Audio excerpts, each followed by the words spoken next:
You're listening to Parts and Charts. I'm Chelsea Owens, a therapist certified in internal family systems, and my co-host, KP Kajabowski, is an astrologer.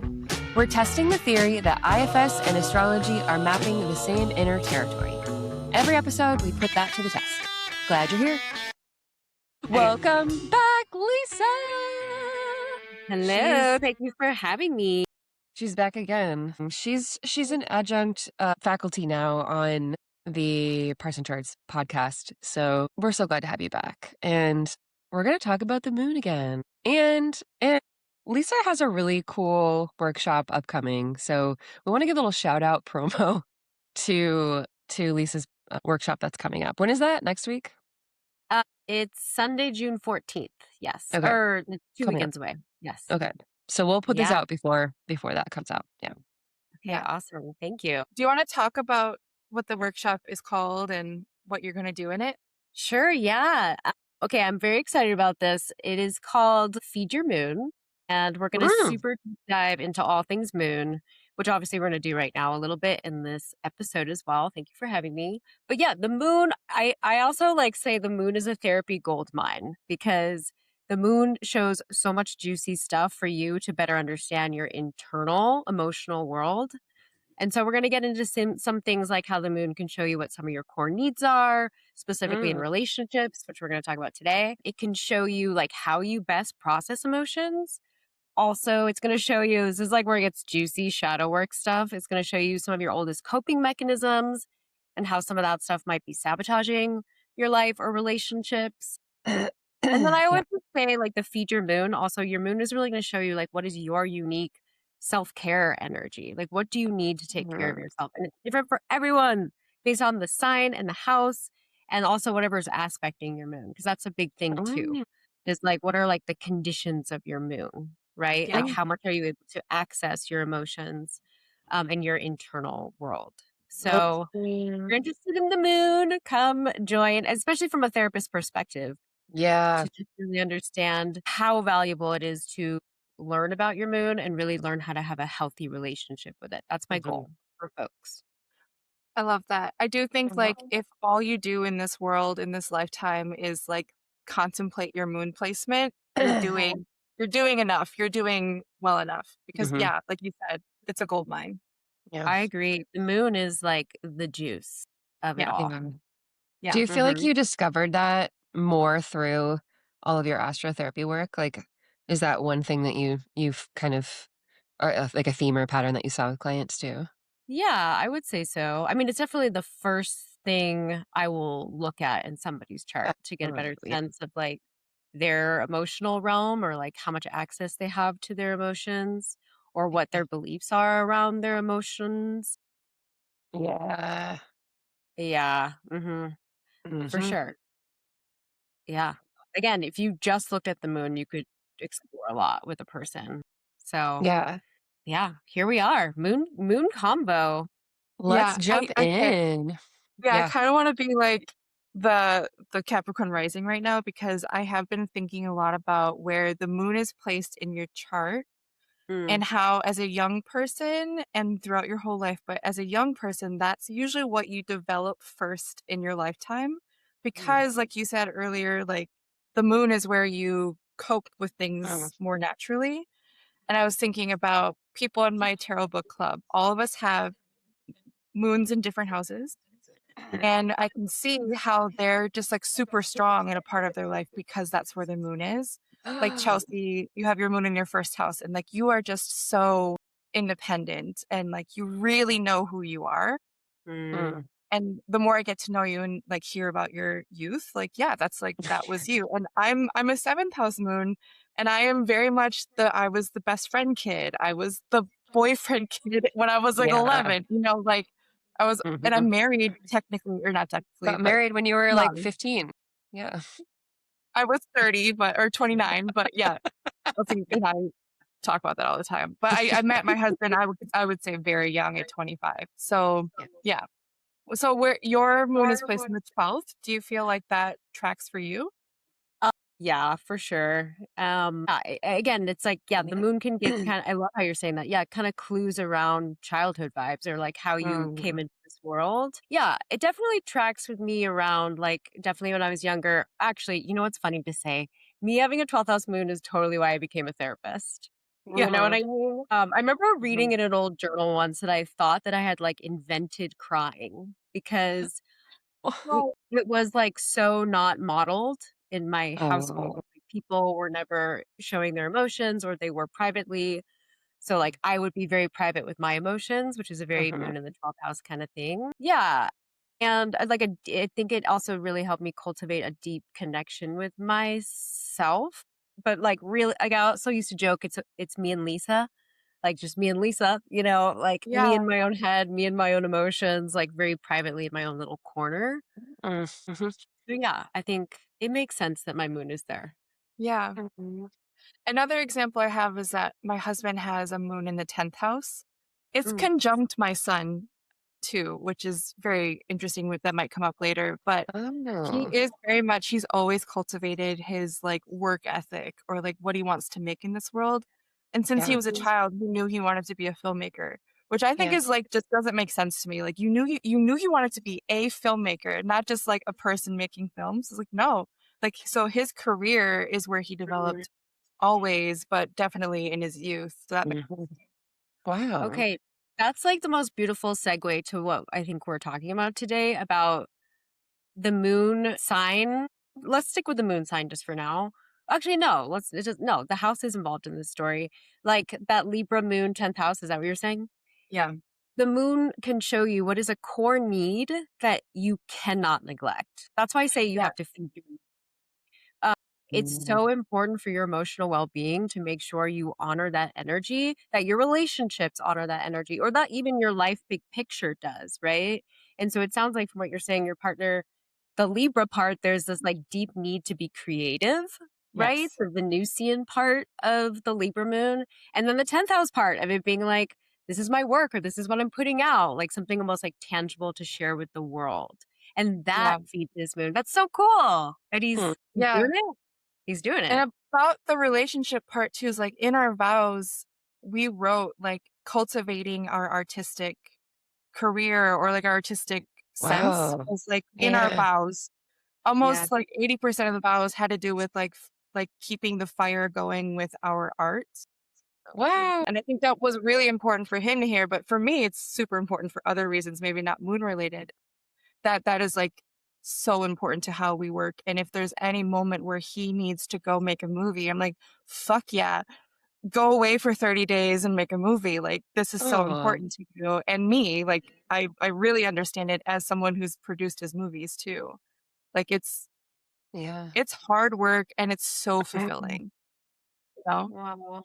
But I think That's other people may not completely at all understand like that you Yeah, have to do it, you know? yeah. mhm. Especially since it doesn't make money as an Mm, independent filmmaker.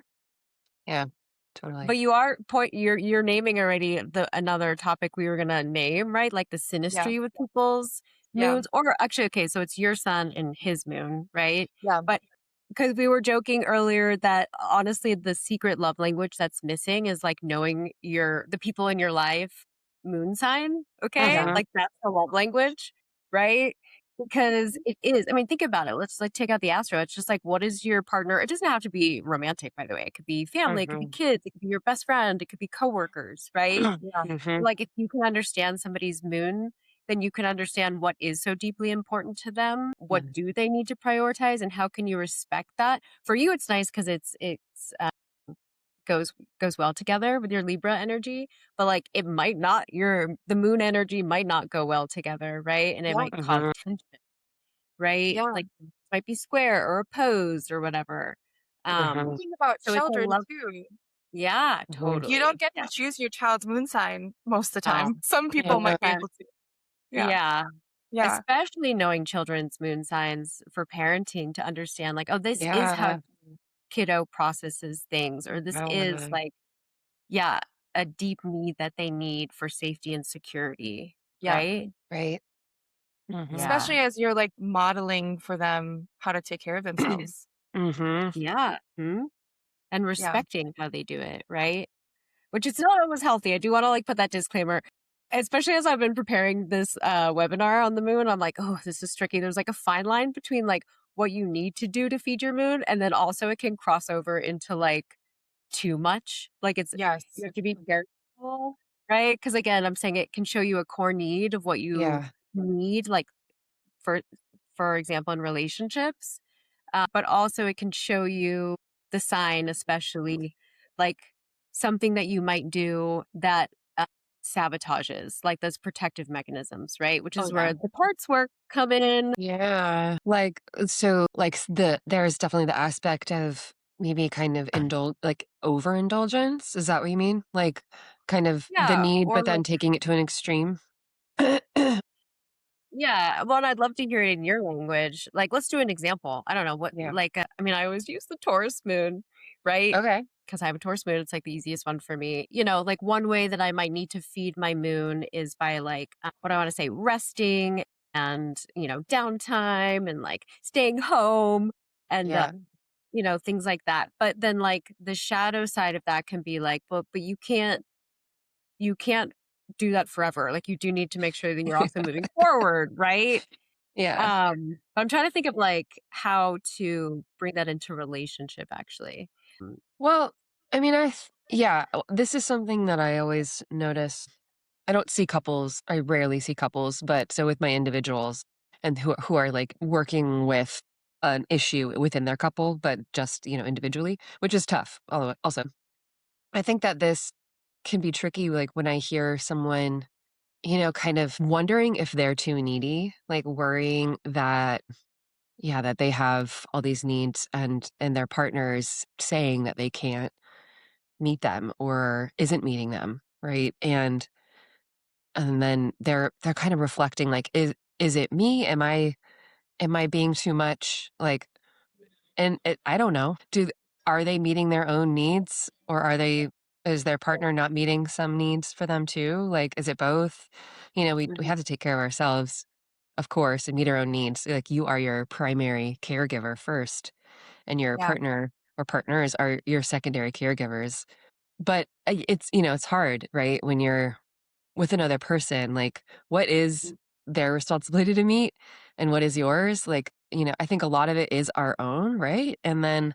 But then there are those aspects of like what your partner hopefully would be fulfilling needs wise, right? Mhm. So I don't, yeah, I'm curious what that looks like with the moon as well. Yeah, I mean, I think that's like the art of it is like because you know a lot of relationships don't work out. This is something I've been thinking about. Like sometimes the moon energy, and by the way, also another disclaimer: like you have to look at the whole chart to be clear, Yeah. Yeah, right?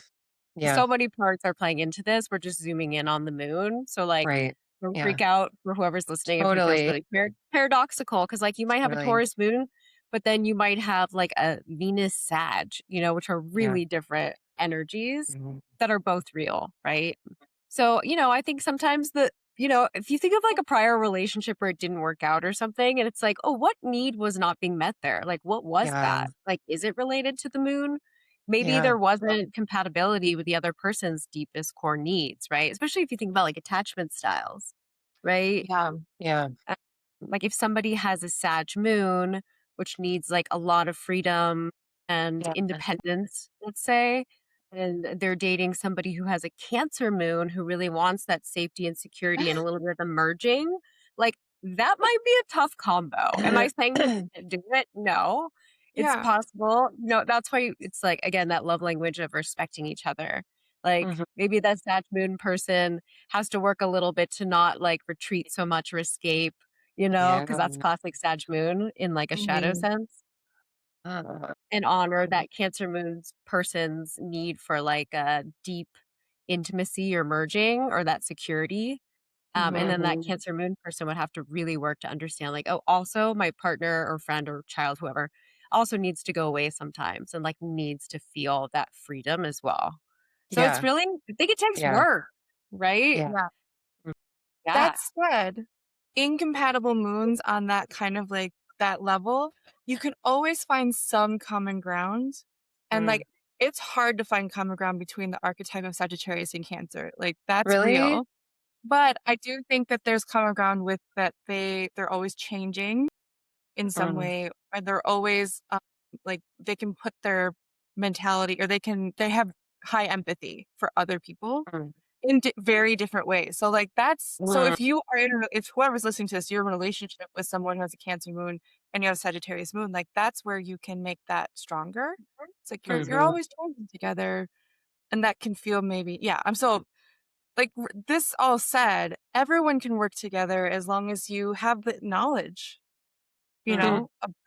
and it's so helpful for me to know people's archetypes. Like, I have a podcast with someone with a Leo moon. We're both luminaries Who in is our that? moon. Do you have another podcast with somebody? No, it would be a completely different relationship if you had Yeah, I don't know, Gemini moon. Like, yeah. there might be more yapping There'd be a lot more if chaos. that's possible. Yeah. Yeah. So, yeah, Yeah. that's what I'm thinking about. I are if either of you familiar with NVC, Marshall Rosenberg's work, A little bit. nonviolent communication? He always talks about, like, I don't know much, but I just know that he talks about, pretty much behind every, like, demand is a beautiful need. He loves talking about a beautiful need, and that's, like, Yeah. kind of that feels like the core of his work, and, you're always just trying to meet a beautiful need or have a beautiful need being, getting met. Yeah, so that really I feel like that is feels illuminated with our moon conversation, and understanding that, I think, too, it can be helpful with these archetypes that Yeah. if you're truly just understanding that I am trying to get my own beautiful needs met and my partner is as well. And even if they are, a Sag archetype that is running away and escaping or seems like they don't care or is aloof, whatever the thing is, that they're getting their needs met in their own way and it's not personal or, not an attack, right? So, yeah. Yeah. Totally. Yeah. Gosh, do we just all agree that like all couples therapists should know the client's moon signs and Venus? That's I mean, the Yes. whole thing. But Yeah. Yeah. yeah, and I love what you shared there. And I want to like peel it back and say, I think first and foremost, which is why I'm loving this topic in general, the moon is like, and maybe this is ironic. This is my 12th house moon opposed by Saturn, by the way. So Oh, my yeah. history of learning to accept my emotions or give myself permission to have emotions has been a big journey, right? Yeah. But that I think part of getting to know your moon is like it first starts, yeah, with you. Like, can you understand and own and yeah, give yourself permission that these are your real needs and that's okay. And to not Yeah. judge the needs you have. Again, doing this Cancer moon versus Sag moon Mhm. example, which is like a really it's a funny example. I love it. Yeah. Yeah. Like the Cancer moon for not judging themselves for, having that need. I mean, what would you say, KP? What would be a core need of that Cancer moon that maybe you felt judged for, if you feel like sharing? Yeah. Or like, I always feel like sharing about my Cancer moon. Do It's one you? I think I texted in the comments on one of your posts, Lisa, that I love that I was born with a Cancer moon. But it's an intense moon because I'm feeling really deeply. There's other things involved, like I have an unaspected moon and it's out of bounds and it's in the house of like really close partnership. So there's like I had a roommate once say, like, "You always have to go to a movie with someone." Like, and then I went to Really? it alone and she made a comment. I was like, "Don't make a comment." Like, but I did. I cried so hard. And it was a documentary about like a musician. Like, it wasn't sad. So that's another thing is like when I am alone and I'm like really alone and letting it happen, it's like a waterfall of emotion. Yeah, I don't know if I'm answering your question, but it's an intense moon, and I think a lot of Yeah. other people's moon signs, when they're witnessing me in those intense moments, are like, "Oh, wow. Like, I didn't know that was the range of human emotion sometimes." Especially with the Libra moon husband, you know? Mhm. He's an Mhm. air moon. He's very much he's very rational with his emotions, which is like honestly, it's difficult for me to understand that as like a possibility. Mm. But I Wow. Yeah. and both your realities are real, right? yeah, Both yeah. Yeah. moons, that's the world you live Mhm. in. That's Yeah. truly how you each process your emotions. So it's Yeah. cool to inspire each other, right? But yeah, I Yeah. imagine the Cancer moon, I mean, I can be judged for being too emotional, right? Yeah. Mm. Or maybe feeling that way as a kid or something. Or maybe a parent Oh, was yeah. like, cut it out, Oh, whatever. Like, suck it up, yeah. Especially Oh, with my family. I have a Libra's moon dad and a Leo moon mom, and I was yeah, similar to you in that like, oh, did I invite crying? It's like no one cries in my family. Yeah? Wow. And like Wait. we watched movies, like they were all very emotional. They're water sign sons, but they mm, don't cry. I'm the one who cries. That's also, And like, so generational too, could be, I yeah.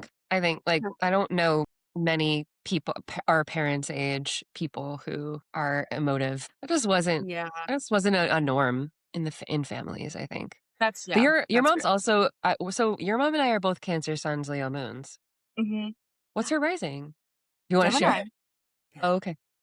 I don't know if Fun. she knows that, but she's Gemini rising. Yeah. Right? Aw. Wow. Yeah. Okay. Yeah. Cute little mom connection here. Love it. What's strange is that my moon is at the exact same degree as my mom's sun. Uh, Yeah. yeah, Cancer, yeah. Wow, Yeah. you have sun moon vibes with close people in your Oh yeah. life. That's a big deal. Yeah. Yeah. There was one moment where she was given an award, I think it was called, like, the Woman of Distinction in our town, and I went to the banquet, and I was, like, heavy sobbing during it. I was like, "What the fuck am I doing? There's, like, 85 people here," and I'm like my mom's, like, getting a trophy or something, and I'm, like, 19 or 20. It's like, "Get yourself together." Cute. So proud of her. No, honor that moon, honor the tears. It's so Yeah, that's so beautiful. The gift of sweet. feeling is so awesome. Says my 12th house moon that's like, I Yeah. want to cry more. So I love that. Like, yeah. So owning your own moon's needs. Again, you're going to look at the sign for the clues around this, right? Whoever's listening. So look at what are the traits of that, zodiac sign, right? And then also, I think looking at the house it's in will show you an area of your life that you also need to prioritize for your Yeah. emotional well being. Like that's also a core need for you. Mm, Like the 10th house for your partner, it's like the work and putting the creative stuff out there. Or like for my 12th house Mhm. moon, it's so important that I am tapped into my spirituality and for stuff around like mental health as a therapist and yeah, other things and like having my alone time. And Chelsea, what would you say for yours for your first house moon? What do I know. you make of that? Needing to What prioritize. yeah, what are my needs? Gosh, I feels like independence probably or freedom. Like hearing KP say that her moon like needs to go with somebody to a movie. I noticed I had a reaction to that. Not like a judgment, but I was just like, Mhm. I don't Mm, feel that way at all. Or like mm, I do so much by myself. But I'm unpartnered, so like it's mostly I guess by choice or maybe not by choice. I don't know. But it's not like I'm saying no to somebody. But I do think I need a lot of yeah, I need a lot of like freedom to express, to mhm, kind of let my like physical space be also a representation of like I don't know, like what's going on inside. Like my art materials are everywhere, and I need that to be available to me to create all the time. And mhm. I think that yeah, I think that's definitely a part of it. I'm not really sure what else my moon needs. I think you named Probably everything right there. probably a microphone and a stage too. I mean, there's like the Yeah. aspects of like it not wanting to be seen, but it's a little bossy too. Like it's got some like attitude and spunk. I I'm think Mhm. also curious. Yeah. you Go need ahead, Katie. appreciation. Like Leo moons Yeah. need appreciation because they also give appreciation, and that's like the currency of that archetype. And Yeah. when it's given out and not received, it's like what the hell is Yeah. happening? Yeah. It feels also hard to like really untangle because I've got well, I don't remember the degree. Is it like 2 degrees or something, my moon? I It's don't remember. pretty like It's early. it's pretty like early and Mercury is like 20 something. So it's far enough away from Mercury, but it's close to the ascendant. So right, it's like it's hard for me to really kind of know like what's my Leo rising and what's my Leo moon. Yeah. Mm, Yeah. And I think I'm still trying to figure that out because they just seem so close. That's legit. Yeah. Yeah. right. Again, that's like an example of the conditions of your moon, right? Like what is impacting it. Yeah. And obviously it's not the ascendant is not a planet, but that is interesting. It's like, I imagine that it being on your ascendant means like, or anything in the first house, you cannot hide it. Like people feel your Leo moon. Well, You're like, it is such a part of how you ascend, which is so true. By the way, everybody listening, I got to meet Chelsea in person yeah. Oh, yeah. I forgot to say that. a couple weeks ago. I know it was so fun. And I would just want to name that Chelsea had the most fun outfit on. I really do. Which again, the first house is related to like appearance too, and like Yeah. what you. I feel like you really were embodying your Leo moon, the way you like dress and Really? present. Yes. Wow. Wow. Right? That's so cool to have that reflected in me. I guess so. Yeah. Yeah. I And that love is a need. dressing. Yeah. Yeah. Or That is a part of the need. need too. Yeah. Yeah. Right. Oh, I I've mean, it's part of like your. definitely since, well, I don't know about childhood. I was kind of a tomboy in childhood, so I don't think I cared about outfits, but definitely by like maybe like later high school, definitely college, and then after college, like the 2010s for sure. I feel like, especially in San Francisco, I feel like one of my friends said I used to dress a lot more like a clown, and now I'm a little bit more refined, but I would wear like crazy jumpsuits and like patterns on patterns and just like I was like intentionally trying to be like more of like a Mhm. shock and awe. Like, I don't like care what I look like, so I'm going to wear these wild things, or and I really want to stand out. Like, it was all about standing out and like being noticed for sure with clothing, but I So was that having was the fun. stage. That was having a stage, right? Yeah. Yeah. Which is so Always cool. trying to get attention. Which again, the Leo moon actually needs. So again, shout out to Yeah. anyone with Leo moon. Like you've probably been judged for that in some capacity, or you judge yourself. Again, I do think the Mhm. relationship to yourself owning the need is number one. Okay. Yeah. Oh, yeah. Like, and then having, compassion for if you have a Leo moon in your life to be like, oh yeah, no, this person does need, you're so right, KP, that, what did you say? Like validation or appreciation Appreciation. Yeah. Yeah. and being seen 100%, like in that creativity or whatever the stage might Mm. be, like everyone's Leo moon will have a Yeah. different version of that. So that's so cool. You definitely feed your moon. Yeah. And on that topic too, it's like a Leo moon in a different house is Yeah. so similar and so different. So like a Really? Leo moon in the second would be maybe less expressive visually, like Really? appearance wise, maybe less, I don't know. Yeah. And more they require appreciation in like the sense of security or the sense of like Uh, feeling stable, like the material, because the second house has so much to do with what supports our life, yeah. what is material. Maybe their home or their Mhm. job or something is Mhm. what they want to be appreciated or how they appreciate people, something like that. So Uh-huh. you go through all the houses and it really does change Yeah. your needs Wait, for our sure. our mutual friend KP, who lives in my neighborhood, what house is hers in? She is a Leo moon as well. 7th. Oh, No, 7. Okay. 10th. 10th. 10. Okay. Oh, career. Yeah. Interesting. Hmm. And she has cultivated her like skills and talents and career from a very young age. I would say that's very true. Yeah, definitely. Yeah, that makes sense. Yeah. Yeah. Mhm. Yeah, And and that's, she's not as flashy with her, like, being seen like No, I am. no. Yeah. well, that's interesting because you would think that that moon would be quite flashy, right? But again, this is another Mhm. thing. You got to look at the whole chart, y'all. Scorpio Yeah. rising. You could actually, Yeah, Scorpio rising. Yeah. oh, okay. So a little bit more guarded. Yeah. Okay. Love it. Love it. Yeah. That's why, again, listeners, you do have to look at the whole chart, work with Yeah. an Right? astrologer or whatever, but because it is complicated, right? Yeah. Yeah. But that still means, like, just because they're Scorpio rising, like, this person does still need to honor that Leo moon. It just might be a Yeah. little bit different or it might be more Totally. private. I don't know, you Yeah. know? Yeah. What I mean, about your she partner's house? go ahead. Which house is his moon in? Lisa. Who? Oh, second house. Yeah. So I think Oh. KP was referring to that. Yeah. Yeah. So, I mean, when I think about it's interesting the Leo part that you were like mixing. I definitely know for the second house, there is just a lot around the need around, yeah, financial security and that being a deeply emotional thing, Yeah. Yeah. right? Which for a lot of people, but it like puts extra emphasis around that. Because the moon Mhm. will also show you, yeah, like what makes you feel safe and secure, Yeah. right? Mhm. Or what is something that's a little extra important for you to feel safe and secure. So Mhm. second one would definitely be like, yeah, financial security, right? Mhm. Mhm. Yeah. Yeah. That's one of the major things I've observed with clients over the years is that everyone that has had a moon in the second house, their partner or their best friend or whoever's the most important person in their life Mhm. does bring them material security in some way or another. Ooh. Um, and Mm. that's like, I think in our culture, that can be shat upon. Like, oh, you're just like all of the terrible things you could say about that. Like, I don't even want to say the words, but like gold digger. Like Oh, the yeah. worst things you could say about someone is like, but no, like you're honoring that you want your partner to be stable and secure and like Totally. for the rest of your Mhm. relationship or whatever. Mhm.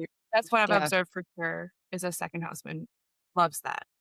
Yeah. Ooh, that's so good. Like Okay, the there's second house moon is not going to choose a best friend who like lives in a different country every year and like finds the job that they need when they get there, you know? Like or maybe they will, I don't know. Do you Mhm. think that, like, okay, from our 2 married ladies here, do you think that we choose, like, unconsciously, or you think we're choosing, like, a partner that is compatible with our moon? You think that's, like, something that's going on? Like, do you think the moon is that influential in our choices? KP's I have a like, lot of opinions, but I "Yeah." want to hear Lisa first. Yeah. Well, okay, I was saying before we started recording that actually my moon with my partner is not like classically Yeah. good ministry. There's Yeah. square, the moons are square. But I think probably, yeah, unconsciously there's something I'm being forced to learn by understanding Yeah. or being challenged. Like a Taurus moon definitely needs to be challenged, by the way, because of that stubbornness, the control, a little Leo moon to like Well, get yeah, me like out of my bubble. like you were saying, like, that do you think that tension is attractive sometimes? And that's Oh, maybe what people can be like, "Ooh," whatever draws you in, like, maybe that is, like, yeah, the tension of that square, or, it doesn't even have to be, like, something simpatico, yeah. right? Whether it's healthy or not healthy, whatever, it's something is like, "Yes, like, I want to get to know that person." Yeah. Yeah. Well, it's kind of like the Mhm. Jungian thing, right? Where it's like you're drawn to people who are like helping you bring out an unconscious part that's ready to come out. So maybe the Yeah. moon Yeah. synastry is helping with that. And again, it doesn't just have to be partners. It could be your kiddo. Like let's say you have a kid Right. whose moon really activates something in you and you're, forced to Yeah. learn something, right? Like a Yeah. Capricorn moon mom with a Cancer moon son, like that would be Yeah. Mhm. like a big learning Yeah. Mhm. thing. I guess, but with children, you're not Opposed picking. moons, yeah, would Yeah. be Mhm. something to think about. Yeah. Yeah. KP, what do Yeah. you think? I really do think that the moon is maybe more important than your Venus sign when it comes to relationships. Wow! Okay. Uh, and maybe it's just because of like anecdotal stuff I've been thinking about, but I think Venus sign is value system, like what you are attracted to, and maybe not so much how your Venuses work together, though they could be. Yeah. I would also say, like, I have a squaring moon with my husband as well, and our Venuses can't see each other. He has a Sagittarius Venus and I have a Scorpio Venus. And they're very different. Like mine wants to be inside of his blood vessels and his wants to be like talking about comic strips or like it's so different. And I think that the like it's wild to have like a long-term relationship and us having like classically not good connections between our moons and our Venuses, but like we Mhm. work so well together because like you said with Jung, like he's bringing other things out of me. I have absolutely no fire placements and he has no water placements. Oh. Yeah. And a lot of fire placements and I am almost all water placements. And I think there's something about that, like that I get to see part of the world that I never would have seen because I live with him and Mhm. him the other way around. Like, yeah, I'm an Yeah. extremely emotional person compared to him. Yeah. And Mm. he's an extremely energetic person compared to me. Yeah. So I'm getting back to the moon. Like, yeah, I do think that when like all you need to look at is your moon signs and honoring each other's and working with your moon sign and hoping that they're also working with their moon sign and then you'll have a great relationship. Right. I love that. That was it. That was so well said. Yep. That's the juice. Yeah. Mhm. And again, can we throw in the shadow work? Like, because I like Yes. how you said that. Like, each of us individually working on our moons. So again, it's like owning the permission to have the way you are, your deepest needs, how you process emotions, but then also looking at some of the shadow stuff that's like, how do you protect yourself, especially with relationships, right? Oh Yeah. my God, Tiffany, I'm sure the parts work here is crazy Yeah. around, like how did your moon sign learn to protect you really early on? Yeah. Like, how do those old Yes. protective patterns still show up, especially in relationships? How does it sabotage? Yeah. How does it, and again, not because it's bad, it's just trying to keep you safe, right? Yeah. Like, I don't know, let's do an example. Okay. Like a Scorpio moon, that Yeah. one, oh my God, the protective mechanisms there are so strong Yeah. around the walls, right? Because a deep need of a Scorpio moon, I think we'd all agree, is going to be trust. Like, Uh-huh. really needing, like, people really need to earn your trust. That's like a huge thing for that emotional safety for a Scorpio moon. Mm-hmm. So, like, a protective mechanism for the Scorpio moon could definitely be putting up those walls, like shutting down. If you get any little inkling that you might get emotionally hurt, those walls are going to go up, Yeah. right? And so, looking at how do I do that, right? When is it appropriate, and when does it actually keep me from actually being in intimacy with people? Yeah. If that's what you want, right? If you want, Yeah. Yeah. yeah. Yeah. Mhm. Maybe let's chat about Scorpio moons for a second. Cause I feel like, remember I got so many messages after our last, what episode was it? I can't remember what, I don't know. was it another moon episode or 12th house? I don't Yeah, I remember what it think was. so. It's something about moon related stuff. I got so many DMs being like, "I'm a Scorpio moon. Am I doomed? Like, help! Aw. Like my child's a Scorpio moon, or like me and my partner are both Scorpio moons. Like, is that bad?" There's a lot of Scorpio moons out there, and they're a Yeah. little worried about kind of the how the internet drags them, I guess, and just there's people saying things out there that sound intense, but yeah. There's the Hellenistic logic behind that. So Lisa amongst us has an exalted moon in Taurus, and I have the moon in home in Cancer. So those two signs of the moon are considered the best, which is like the worst word to use in the English language. Your quotes, y'all, just so you know. Yeah. Yeah, and so then the opposite sign from Taurus in the exalted place would be Scorpio. That's the opposite sign. Got it. And that's Yeah. why Scorpio moon is talked about in the Hellenistic tradition as like being in fall and being bad, big air quotes. But that's like, again, like English language is not great for that because they're not saying it's Yeah. a bad moon. It's saying that it's more difficult to get to the natural place that the moon likes to be, which is changeability, responsiveness. That's Mhm. where the moon likes to be because the moon's always moving, always changing. Scorpio energy doesn't like to change. Scorpio energy likes to go deep and long and like get to the core of the earth with Mhm. someone, with something. And so if you're constantly moving and changing, you don't get to go deeper and deeper and deeper. And like that's how I view a Scorpio moon. And like you said, Lisa, it's like, yeah, they need to trust that you're going to be there in order for Mhm. them to go deeper with you. And if you That's so tell a true. lie or you break their heart or you tell one of their secrets to someone else, you're done. Mhm. Done. But then Yeah. like you said too, like, okay, well, if they want intimacy with their people or with their art or whatever, they have to be able to take the hits, the hits from trust Mhm. to decide, okay, maybe in that moment we can repair and we need to repair in a way that I'm actually going to fully trust them again. Yeah. You know what I mean? So it's like, yeah, it's a trickier moon in that way, but it's not a bad moon placement. Yeah. No. My Scorpio moon friends are like incredibly lovely people. And I think it's because they know I won't tell their secrets. Oh. Mm. Mhm. Like I will lie to someone else if I am asked to tell their secret. And they know that. That's so Because I sweet. tell them because I know they Mm. have a Scorpio moon. Yeah. I'm always like, if a Scorpio moon Hmm. trusts you, like, yeah, you're lucky. Or like it's a, you've earned it, you know? Yeah. Don't mess up. Don't mess up. Yeah. Yeah. Or own it. Mhm. Own it. Own it. Yeah. Right. Repair Yeah. is possible. We believe this. Therapist Yeah. Yeah. brain. But Yeah. yeah, no, y'all are not screwed. Mm-mm. at Yeah. all. It's a beautiful moon, but you do need to learn how to work with it, right? Because also the intensity, the emotion, a little different from Cancer moon, can Yeah. feel really intense. So Mhm. learning how do you need to process your emotions. I Mhm. find a lot of Scorpio moons really do need to kind of go off and Yeah. have their own process with it, like this whole Yeah. underworld journey. And you need to learn how to honor that. There's nothing wrong with that. Make sure you come back, right? Yeah. Mhm. Yeah. But and yeah, hopefully the people in your life can respect that process Yeah. that you have to go through, right? And that deep core need for the safety and security. And it really is like emotional safety, Mhm. right? Like is it safe to be emotionally connected to this person or to share and be vulnerable, right?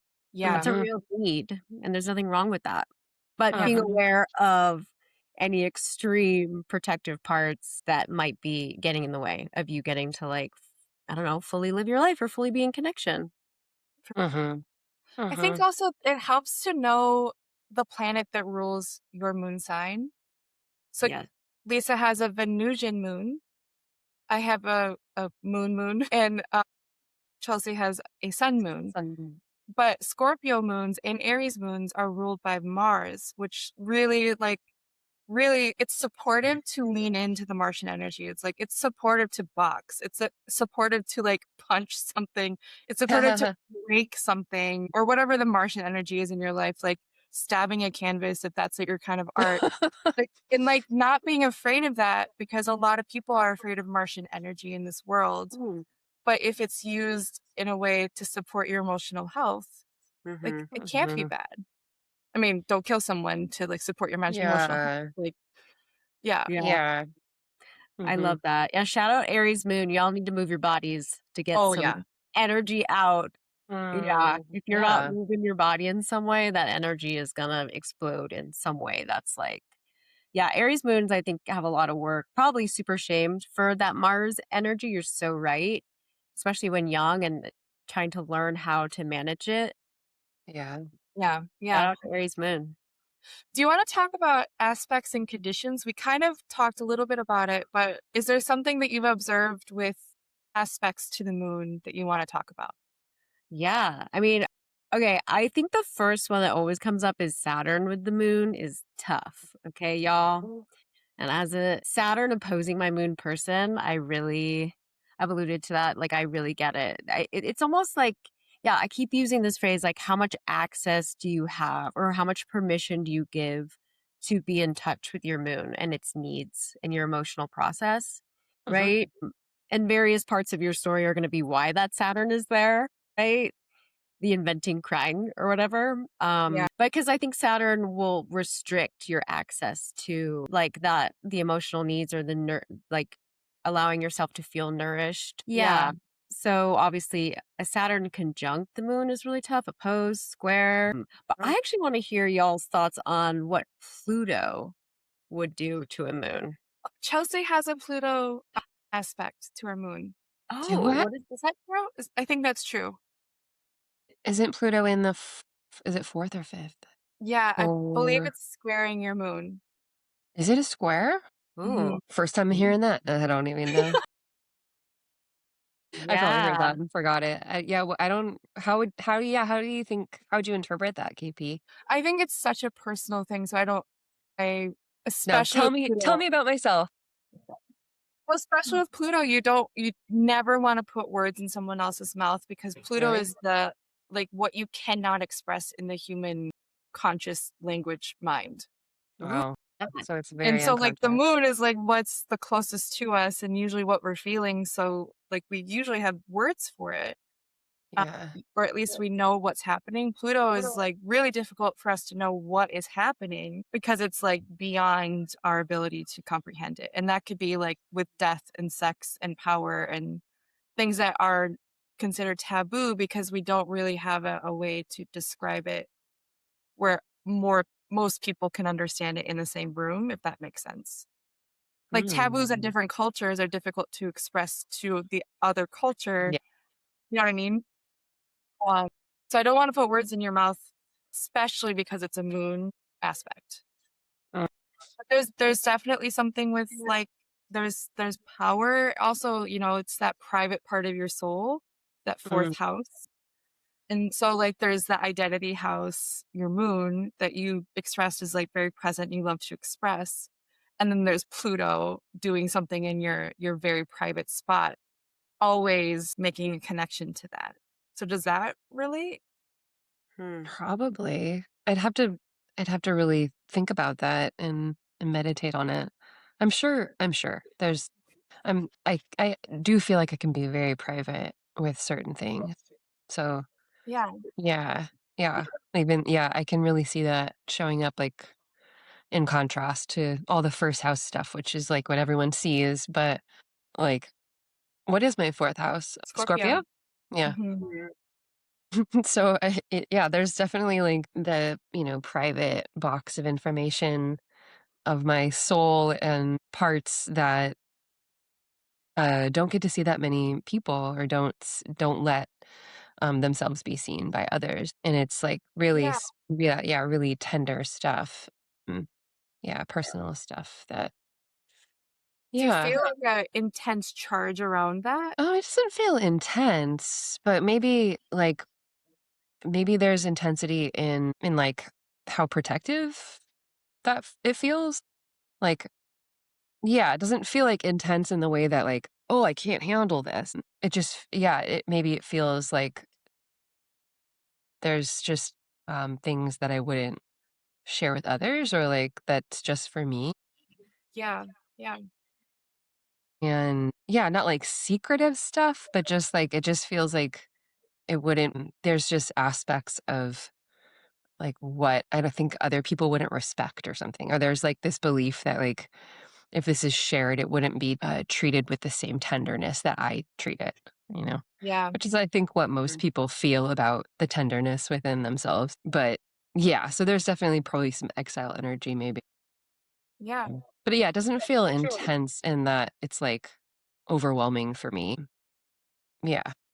Yeah. Honestly, great placement for a therapist, I gotta say. Like, Oh, yeah. Really?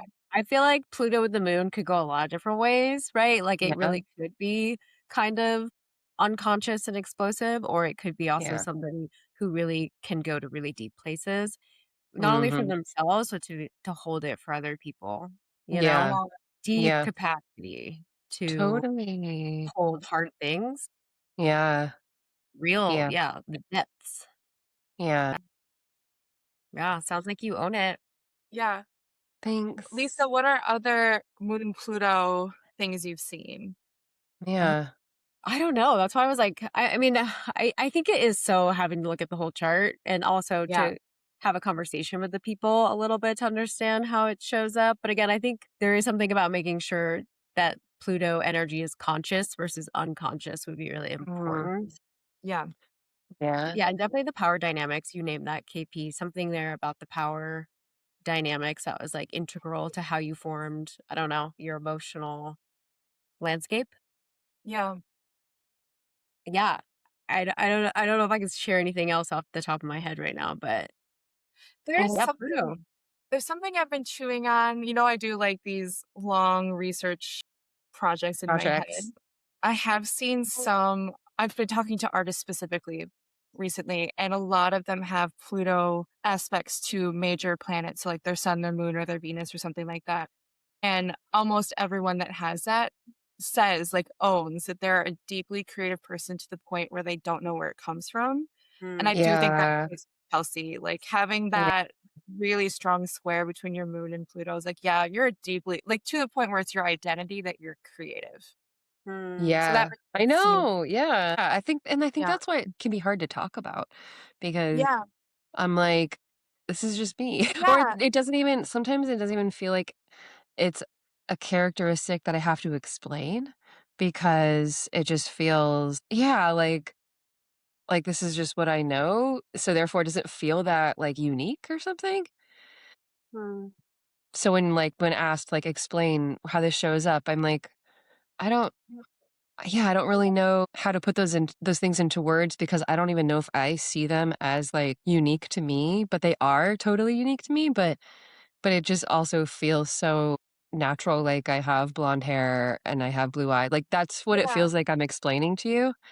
Like, I I'm a girl, like, it but it's like I have to remember that I need to list those things or, like, explain those things that seem really basic and natural to my being Yeah. that maybe other people don't see or understand. Does Yeah. that make sense?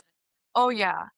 Like, I'm saying, like, it's so ancient and it's so now that, like, it's like the well water, but, like, make it electric and intense because it's Pluto.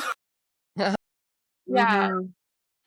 But it's Mm. Pluto energy is not easy too. It has to go somewhere, and so, Chelsea, if you stopped making things, like, for a day or a month, I think that you would have a really hard time Yeah. just from knowing you. Mhm. Yeah. Needing to discharge that energy in some way. Yeah. Yeah. Yeah. Yeah. Yeah. Ooh. Let's talk about, like, the different types of aspects to the moon. Like, there's you Yeah. said the square, the opposition. There's 2, supportive ones that are the trine and the sextile. But whatever is happening, I think it's helpful to see them as conversations being had between planets. And so the opposition, I would say, is one of the hardest ones, like you said with the Scorpio Saturn, because there's this energy of, like, it's literally a tug of war in the chart. And Mhm. so Mm. one is going to win over the other at any given moment, and it's Mhm. hard to, like, find balance, but over time you do. Like, that's just it has to happen, you know? Yeah. It's not easy. The square is interesting to me because it's tension, but it's kind of like it's like battery energy, right? So, like, one Mhm. is one part of the or magnet maybe. One is one part of the battery and the other is other part of the battery, and they're charging each other up, but that means, like, Oh. something has to happen, otherwise it's just, like, you know Mhm. and the other conversations, the sextile and the trine, are more like they're dancing together or they're in conversation together, and maybe they're supporting each other a little too much if it's a trine, you know? But it can be helpful to see what your moon is talking to because that can be a way to get into your moon's energy if you're struggling with balancing. Like you said, like Mhm. self-care can become indulgent at some Mm. point. And so if Venus is squaring your moon, that's some way to help you balance it or find a different way in. Mm. Mhm. That's my mini spiel on that. Mm. Something coming to mind for either of you around that? Hmm. I'm thinking about how my Jupiter, I feel like I don't think about this enough. So I'd be curious to see. Isn't it funny how you like sometimes won't even like take in your chart? And it's really a weird thing. The more Yeah. astrology Yeah. you talk to people, the more you're like, oh, yeah, I didn't even see that in my chart. But Jupiter, I have Jupiter in the eighth house trining my moon in the 12th house. Okay, cool. Um, That's cool. yeah. And but it's Jupiter in Capricorn. Okay. So again, So I cool. mean, I know. Is my moon just like not so Saturnian blasted? I mean, Blasted. Yeah, right? yeah. What is that about? Mhm. So, Mm. yeah, I want to ponder that a little bit more. I mean, people would say, because isn't it, is Jupiter and Capricorn is also in fall or right? Or people don't, that's one of the quote bad ones, I believe. Yeah, I think it's more difficult, and then Jupiter and Gemini is more difficult too because, yeah, Capricorn would be in fall, Gemini would be oh my god, I forgot the word, but it's opposite from where Jupiter is at home in Sagittarius. Yeah, Right. yeah. But yeah, I'm Mm. wondering, yeah, what that brings to my own moon, right? Because you think of the trine as being, beneficial, but you're right, it can be too much. Mm. I Yeah, imagine that did add to the like kind of suck it up energy, that Saturnian energy I've talked about, but also Mhm. brings like some solid, reliable, like amplifying that earth energy. yeah, Mm. yeah, And that is important again for my needs. Like I do need that security, stability. I mostly like to let people into my inner circle who like are really solid, yeah, Yeah. yeah, you know? Yeah. Even though I'm a Gemini rising, but like at the core, there is like a core need for that like stability. yeah. Yeah. Yeah. Yeah. Do you have any Virgo placements? I don't. I don't. But and I know people don't like to equate the signs with the houses, but I do have a sixth house stellium as well. Oh, yeah, yeah. So I don't Oh, yeah. know. you have the super hard things there, right? All of the Sure do. Yeah, I got all of the malefics. my Pluto, my Saturn, and my Mars. Although Yeah. I kind of like having my Mars there, to be Oh yeah. honest, even though I'm like not supposed to, maybe because it's like Mars' favorite house. right. Yeah, yeah. Mars loves to do stuff. You Yeah, know? Doesn't yeah. he? It's good to balance my Taurus that wants to just rest. You Yeah, know. yeah, Mm. But yeah, the conditions of the moon, it's cool. Or what's coloring it. I love how you said the conversation between the planets, right? Or like if your moon is conjunct another planet, like y'all get to know that planet because that planet yeah, is deeply coloring your emotional landscape. It's deeply important to how you process emotions yeah, and it's going to give you some other clues around some of those core needs or what's Yeah. showing up in your relationships, right? yeah. I have a friend whose moon is like 1 degree away from their Jupiter, Oh, and what they are sign? a philosophy nerd. And I was like, how? Really? Like to the point where like they go to read when they need to like calm down or like feed themselves. Like, Yeah. yeah, Jupiter makes sense of things, makes meaning out of things. Cool. They're not religious. They're extremely atheistic in that way that atheism becomes like a way of making meaning in the world. Yeah. It's like, yeah, that's pretty great that you found That that. Yeah. is great. Wait, what's the sign? Can I ask? It's either Virgo or Leo. I think it's Virgo. Ooh. Aw. Um, I'm surprised I don't know. I think it's Virgo. Yeah. I love that. So they figured it out. They do know one of their core needs or what they do to like process emotions or that's Yeah. amazing. Also Virgo too, like Virgo energy, like they love to read. Oh, Simple. Yeah. Uh-huh. Virgo simple. moon. Yeah. Yeah, what I'm curious, and for all the probably, single girlies and boys out there who want to know, like, what are some of the core needs? If you want to just like name, I don't want to put you guys on the spot, but like other moons, I mean, moons that we haven't mentioned yet. Like, what are some? Do we know like some of the needs of some of these moons? Yeah, you guys do. Yeah. Yeah, Lisa, KP go. Just popcorn. you Popcorn. want to start with Aries and I'll do Taurus? Oh, Sure. fun. Yeah. And Okay. again, everyone disclaimer, it's the whole Yeah. chart you Yeah, gotta look at and the conditions, but these are just yeah, general things. Sure. yeah. Yeah. Just for fun. Yeah. Okay. KP, are you gonna start? Okay, I'll do Aries. Okay. Aries needs movement, like you said. Yeah. Mars ruled. There's a lot of stuff about like just doing it, like Nike, just do it. Thank you. And if they're Mm, if they're told to strategize or like make plans too long, it gets really unruly and like uncomfortable. And so like Mm, just doing one step at a time and trusting that the next step will show itself, I think is mm. really helpful. That's like I'm thinking about project management. If like you're a manager of someone Oh, with an Aries moon, they have to move, like you said, every day. yeah. I think that's good. That's good. that was great. They're bossy too, and like own it. You know what Yeah. you Own it. want, and you know what needs to get done, and you just want to do it. Yeah, Oh, that autonomy, like don't stand yeah, like if you're in relationship with an Aries moon person, like they need to be able to do what they Yeah, want to do. Obviously within limitations. yeah. We're not like giving free passes, but like don't tell an Aries moon what they can and can't do. yeah, Mm, yeah. Okay, Instinct. Yeah, totally. Taurus moon, I feel like I already alluded too much, but like safety, security, stability, downtime. Oh my God, if a Taurus moon does not have some solid downtime, they are yeah. unwell. Okay. And also like sensory comforts. Mm, mm, Yeah. Taurus moon. I wonder, did we talk about this? Like, do you like singing? Does singing support you? mm. Not necessarily, but Okay. listening to music Okay. definitely does.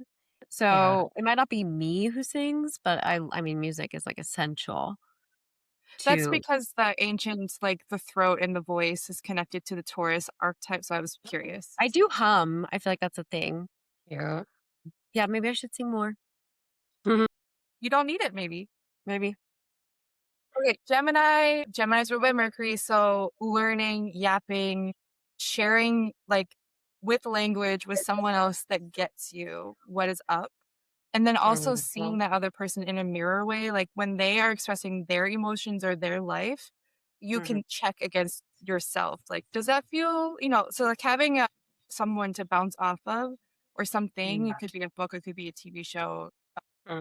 could be a tree. that's really important to emotional health for Geminis for sure. Mm. Almost all double-bodied signs like Sagittarius, Virgo, Gemini, what's the other one? Pisces. Like having something to bounce off of is really helpful. But I'll Mm. keep. I love that. Mm. Beautiful. Yeah. Okay, wait, can you do Cancer Moon? Come on, you have to do Cancer Moon. Okay. Yeah, yeah. Ooh, but it feels so obvious. Cancer moon. I I have some theories that all Cancer moons really require movies because there's something about narrative storytelling where they can get into a character and feel that person's Yes. feelings Mhm. helps their emotional health. And I don't know if that's because Mhm. of who I am or it is true for all Cancer moons. Another Mhm. thing is like the cancer archetype is so connected to the body. And Mhm. so that could be exercise, it could be crying, it could be sex, it could be, just a physical closing of the loop Mm. is really important to a Cancer moon. Oh, I love that. Thank you. Okay, Leo Moon. We already did this a little bit, but yeah, self expression, creative outlets, being seen, getting to shine in some way. And again, that could be so different for everybody. And again, looking at the house can give some clues of where you might really want to be seen. What else? Yeah, having that stage. Oh, and the appreciation, the Mhm. validation is essential. Mhm. Yeah. Yeah. And the There's something. sun. Oh my Yeah. God. Right. When I was hanging out with Chelsea in the park, literally, I was like, I want to put my back to the sun. And she's like, no, I'm full blast, just like sun bathing. And I was like, okay, yep, that makes sense. Give it Leo to me. moon. Yeah. Also, Leo moons love gifting or being gifted. And I Mm, think if that is a self-care practice, that could be really fun to have fun with. yeah. Like giving Mm. giving a little kitten a clover and like see how that feels. Because there's something about generosity of spirit with the Leo archetype that I've noticed. And that my That's Yeah, mom I so is feel my that. good. mom's a giver, you know? Oh. Um, Yeah. Yeah, yeah, I feel that. Yeah. yeah. Virgo. Virgo moons. I've been thinking a lot about Virgo moons because we talked about this, I think, in a couple episodes ago. Virgo moons are also ruled by Mercury, so there's a lot of activity in the mind, but they're an earth sign moon. So there has to be a grounding of the mind somehow. And I think that Virgo moons have to find that in a very particular way for themselves. And it's more difficult to give them advice because the way that your mind calms and grounds can be done in literally a million different ways. So I just usually keep it at that when I'm talking to Virgo moon. I hope that's okay. Mm, Mhm. Yeah. I love that. Yeah. Okay, well said. What are we? Libra, Libra moon. I mean, the relational is so essential. It's such a huge part of Libra moon, whether it's like with processing the emotions or just needing to be in connection. What else feeds a Libra moon? It can also be the arts, whether you are the artist or enjoying the Mm. art.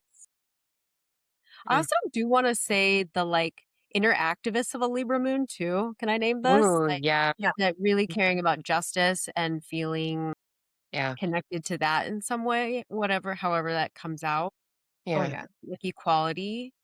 yeah. Um, Mm. yeah, am I missing something with Libra moon? I feel like I'm oversimplifying that one. Though that's really, yeah. I think, Yeah, sadness. yeah, getting active is Mm-hmm. so important, like for justice reasons. Mhm. Totally. I think that's And so need for important. yeah. Oh, sorry. No, No, I was just gonna say, yeah, and Libra moons, watch out for that avoiding conflict for sure. Oh my God, that would be like a whole other thing. That's for another yeah. day, y'all. You Yep. know? Mhm. So that's like like wanting the harmony in relationships is a part of feeding the moon, but then you Yeah. gotta be careful, harmony, and Right. that's how you People avoid. pleasing. Yes, Yeah. for Yeah. sure. So that can be Yeah. A Libra moon that's done the work Yeah, and like knowing how to nip something in the bud. yeah, So good. so good. Yeah. Okay. Scorpio moon, we talked all about Scorpio moon. I yeah. I know a lot of Scorpio moons that need horror movies. Oh, cool. And that makes a lot of sense to me. I think like there's like it's Martian, but there's also this artistic need to like get to like the grimy, strange part of the world with a Scorpio moon. And so they love hearing gossip. They don't necessarily Mm. participate in gossip, or they love hearing like weird stories, though that may not be their own weird stories. So I do think like eavesdropping would be really great for every Scorpio moon. Mm. Like Yeah. Ooh, trying to hear what did that stranger say about their sex life? Mhm. That's kind of fun. I love that. I mean, there are connections between Gemini and Scorpio. I love when people name that. Yeah. Right. Oh, yeah. Mhm. Yeah. Mhm. Mhm. Okay, yeah. And this emotional safety, we can't say that enough, y'all, to all the Scorpio moons. Apparently, Yeah. all your listeners have Scorpio moons. Yeah. Love you, Ref. Okay, what else? Sag moon. Sag moon does need that like expansiveness, whatever that means, that freedom and that desire and intention to grow and to learn and to have these experiences and adventures. Yeah. Yeah. Mhm. And Mhm. yeah. Did I miss something there? No, that feels good. Mhm. Mm-hmm. Like It's a they need good thing to remember that they're a fire sign. mm-hmm. And so they might also need a lot of movement. Uh-huh. I don't know. I Mm-hmm. think that depends because the Sagittarius is the last of the fire signs, and so the Yeah. last of the signs tend to move a little bit slower than the first of Oh. the signs. So I don't know. Oh. Maybe they're like the long distance runners, or maybe they're the Mm, swimmers, and not so much Yeah. the boxers. But hmm, I don't know because cool. your moon sign has a lot to do with what movement you need to. Okay, that's a Wow. good So one. speaking of Capricorn, you probably need slower movement that's more like yin in energy, so like yoga or tai chi. Yeah, what's another one that's like slower, but it's like really getting in deep? That's Mm, so strengthening kind of like exercise. rowing. Rowing, yeah, I think that would be great. Ooh, Weightlifting, weightlifting is Weightlifting. so Aquarius rising or Aquarius moon, but it's definitely Really? Capricorn moon oh, thing. I love that. Oh. I love how Yeah, specific it is. because Yeah. weightlifting supports the bone structure. I think this is a whole other webinar right here, I KP. know. It's Someone who's good. not known Exercise for with your moon. exercise talking No, about caring for exercise. the body with the moon, that's sick. Yeah. But yeah, but in general, Capricorn moon, like, yeah, so the Capricorn archetype is the one that's at the edge to get perspective. And so maybe there's something about like you need perspective. Like maybe you need to go to that cabin to get a good idea of what you're in Mhm. conflict with or something like that. Yeah. Maybe you need to talk to a therapist who's completely objective about your situation to get perspective, something like that. Yeah. Yeah. Okay. I Aquarius. love that. I also Aquarius. learned a lot from Capricorn moons that they do need to like isolate, but they do like Aquarius moon, which we'll get to. Also, a Capricorn moon loves a project. Just have to say, Mm, Yeah. so they're Yeah. working on one. It is like so real. I'm sure my mhm. Yeah. Cap moons listening are like, oh yeah, I never Yeah. never put language They're to that. magicians. They are magicians. Totally. They put all of the materials together, including time, Mm, Yeah, to like make something. Yeah. mm, love Yeah. it. Aquarius? Oh, sorry, it's me. Yeah, Aquarius, but okay, that one for sure also needs to detach to mm. process things often alone, but just remember to come back. What else? Which is funny because also Aquarius moon does need that community energy as well, but it's really both. Yeah. They need to be able to be the lone wolf, especially if they're Mhm. processing something. The mental stimulation for sure. What else would you say? Aquarius moon. I don't think I've ever sat and had a conversation with an Aquarius moon knowing that they're an Aquarius moon. Oh, Wow, Maybe the really? client's listening and you're an Aquarius moon, but I don't know. Interesting. But yeah, it's an air and Saturn moon. So like you said, like there's the cerebral element, the community element, the air energy, and then the isolating element too. I think yeah, there's a Interesting. lot Yeah. about individuality while being Mm, part of something at the same time and like that kind of yeah. strange juxtaposition. mm-hmm. And maybe there's something related to the Leo energy of like they do need to express themselves to feel good, but it's Yeah, different. authentic. Yeah, that Yeah. is interesting. I like that. Yeah. Hmm. Wow. Yeah, I like Aquarius moons. They really do Yeah. care. They get a Yeah. bad rep for being like detached or seemingly Okay. aloof, but they Yeah. actually really do deeply care so much. Yeah. The Yeah. nourishing energy of Aquarius is like they are holding the water for us and they give it Mhm. freely. Oh, Mhm. Yeah. I love Wow. Aquarius placements. Fuck yeah. I love them. Okay, Pisces. Do you want to talk about Pisces? Pisces moon. Oh my God. I feel like I could do a whole, oh my God. I don't have a Pisces moon, but I have a 12th house moon. And I know they're not the same, but Mhm. oh my gosh, a Pisces moon definitely needs their alone time, definitely needs to detach. Again, we've talked about in the 12th house episode, like the healthy escapisms. I'd also highly suggest learning energy work for yourself to really figure out how to cleanse all the energy you're picking up all day as a Oh, sponge. yeah. Yeah. And like creativity, things like the arts, I feel like also feeds like a Pisces moon, whether you're engaging in it or just enjoying it. What Yeah. else? What else is in there? Pisces moon. That I alone don't time know. for sure.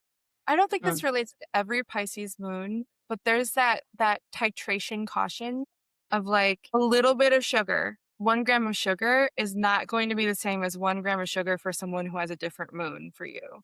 Oh, And so, like, be careful about what you put in your body or what you put in your environment because you're really, really sensitive to everything. And you don't have control about what happens. Even if you've done the same milligram of sugar every day, there's going to be a day where it just like shoots you to the moon kind of thing. Yeah. So yeah. that's about the body. It's like Pisces moons, you're just really, really sensitive. Yes. And accepting that and Yeah. taking care of yourself for that, Yeah. energetically. It's such a learning process. And Yes. again, that's why Mhm. the Pisces moon is notorious for like substance stuff. Because again, they're trying to turn Oh, down really? from how sensitive they are. Yeah. Oh, Yeah. I would say I know a few Pisces moons that like cannot have caffeine because it does not work for them. It's too yeah. much. Yeah. Yeah. Yeah. Yeah, that's well said. Yeah. Okay, we did it. That Yeah, was that fun. was it. Again, those are just little examples. It's obviously more Yeah. complex than that. But y'all, Do you, listeners, do you, get to know your moon. can we play one more small game that you guys would probably hate? I love games. Uh-oh. But fun for all the people out there who are like, who love relationships and maybe are looking for one. Okay. Well, first of all, I watched this show called Married at First Sight, which you guys should all check out because it's, this like panel of experts, including like therapists and, a pastor, like a sociologist. So they have this panel of experts that matches people. They like interview a bunch of people and they match them to be in relationship. And I'm like, God, we should like it would be so cool to have like a matchmaking service Okay. for like this panel of experts that we are and match people by like moon sign. And then in the show they actually meet on their wedding day. They get married and then you watch them like develop their relationship and figure out if it works and if it's a match. But what do you think some good or like stronger or healthier matches for moon signs would be? Like if you just had to like Hmm. make some really quick I Yeah, know you hate this. that's Yeah, tough. because we don't know if they've done the work. We don't know if Yeah. they exercise. We I don't know. know where They their got Venus have they done the is. Yeah. therapy? Yeah. What are all the other parts of the chart? What if just like perfect world scenario? Like what moons just want to kiss and like love each other so much? I mean, the first one that came to mind was a Taurus moon and a Scorpio moon because of that Oh, mutual share for that security. yeah. Yeah. That was the first one that came to mind. Yeah. An Yes. opposition moon to would probably make really good sex and make them work. Oh, really? Yeah. Yeah, I do. I think squares and oppositions when it comes to Venus signs, at least, or moon signs, that might support good Yeah. sex. Okay, Hmm. well said. Mm-hmm. Mm-hmm. Yeah. It's funny. I feel like it's easier to name the bad combo. Not bad, Oh, we're not is saying bad. it? Yeah. More Yeah. challenging combos. Okay, Yeah, name those. I'm sorry. I think the game is too hard because I think the moral of the story is like it's too complex with the chart. And yeah, you're right. You Yeah. don't know what the person's relationship with is to the Yeah. moon. Mm-hmm. And also, like we said, I think earlier, like, and also there's like always something beautiful that can be learned even through the tension or Yeah. conflict. Mm-hmm. Uh, Mm-hmm. yeah. I will But I mean, say I think though, maybe. Oh, go ahead. I will say that if you gave us your chart and we saw someone else's chart, we could tell you what the relationship might feel like, and then you can tell us if that's a relationship you want to have. Mm, So maybe we do offer this service. yeah, y'all. DM. See, so it's easier like with two people that are already something. Well, I mean, if you gave us a database of 100 people who submitted, we could probably find people who could have chemistry. Yes, Yeah. for That would sure. be so cool. Yeah. But okay, there is one thing that's coming to mind is that your seventh house, whatever sign that is, so if you're a Gemini rising, that would be Sagittarius. The moon sign or the element of that house might be most supportive for you. I don't know. Again, caveats. Yeah. Yeah. You Yeah, know that's a what? good point. Like what not even just like what sign to be compatible, but like house placement too. And yeah, or any aspects. Yeah, there's so much more to it. But yeah. What were you gonna say, Lisa?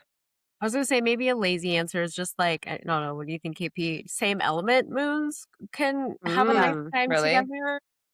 Not Yeah, that's always. what I was Like, wondering. that's not a nice Yeah. lazy answer.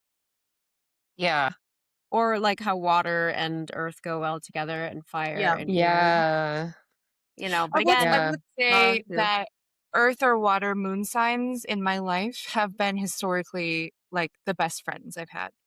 That's not true at all, but Really? that's, Yeah. yeah. Yeah. Yeah. At least my poet Mhm. friends, most of them have earth or moon sign. But Yeah. maybe that's Oh, a that's poet so thing. Maybe true. that's a poet thing. Yeah. Okay, wait, I have a homework Yeah. assignment for all the listeners. Y'all Okay. think of an ex that you dated that it was like a disaster or Yeah. whatever, or something really like, the Yeah. one that's like really hard. Stalk Yeah. their chart if you're able, check out the moon sign and like do your own analysis of like Yeah. what was going on there. It could be a fun Right? Hmm. thing Yeah. to examine Yeah. and to see and learn from. And again, to understand some of your moon's needs and maybe how that wasn't a good Mhm. fit, or maybe you weren't Yeah. owning them or Yeah. whatever, you know? Homework. That's a That's that's I good think that's a homework. really good exercise to reflect on past relationships and ones that didn't work out or ones that felt there's definitely problems, there's definitely issues that you couldn't necessarily overcome or that just weren't a match. I think that's a really Mhm. good assignment. Yeah. Yeah. Yeah. Yeah. Y'all have Mhm. homework. Get to it. And then a Sweet. reminder, sign up for the Lilith Therapist Feed Your Moon Aw. webinar. Mhm. It's going to be real good. June 14th, It's right? gonna be June real 14th, good. yeah. Mhm. And even if you can't attend live, I'm gonna record it and obviously send it out to Nice. everybody so you can listen to it whenever Yeah. you want. And yeah, Nice. like I said, just like learning about your moon, I'm so obsessed. I think it's so helpful. And Mhm. again, it'll be an overview. You can always work with one of us to help you decode your moon more Mhm. one-on-one, but it'll be a great dive to understand what are some of these core needs, what keeps me stuck, what does my self-care look like, how do I process emotions? Y'all, Yeah. your moon is a gold mine. Yeah. Yeah. Use And it. Lisa Love takes it. coaching and therapy clients, by the way. Yes. Yeah. Yeah. I do readings Yeah. now too. And yeah, now some webinars. Cool. So, Nice. and then I get to come on this amazing podcast that I love so much. Yeah. Yeah, What's Yeah. this going to was be our so next fun. topic? Yeah, What? What's going to what's be gonna our be the next next topic? topic? I don't know. It's going to come up organically though, because I Yeah. adore you both. And yeah, thanks for having me on. I mean, really, the You're so moon welcome. we could talk about forever. Yeah. Yeah, 100%. Yeah. And also just want to say if you live in the San Francisco area and you want to experience a Leo moon and a Cancer moon in person on the solstice, we're going to have an art and astrology workshop. I'm here in San Francisco. KP is going to be here live in person. And it's gonna be special because it's gonna be a Cancer moon and a Cancer sun on the first day of Cancer, Yep. and this is gonna be so beautiful and fun to celebrate. Yeah. And we're gonna make art. So yeah, if you're around, come to Yeah. that. Y'all definitely go. I'm so jealous that I can't be there. These two You are know, I wish you could amazing. be. It's going to Yeah, be We'll amazing. Skype you in. I'm there. Skype. Showing my age. so millennial. Okay, love you, Okay. Lisa. Thanks for Thank being here. you. Thank you. Welcome. You're listening to Parts and Charts, the IFS and Astrology podcast. I'm Chelsea Owens, an artist and licensed marriage and family therapist specializing in internal family systems, and one of my spiritual gifts is the ability to balance depth and fun.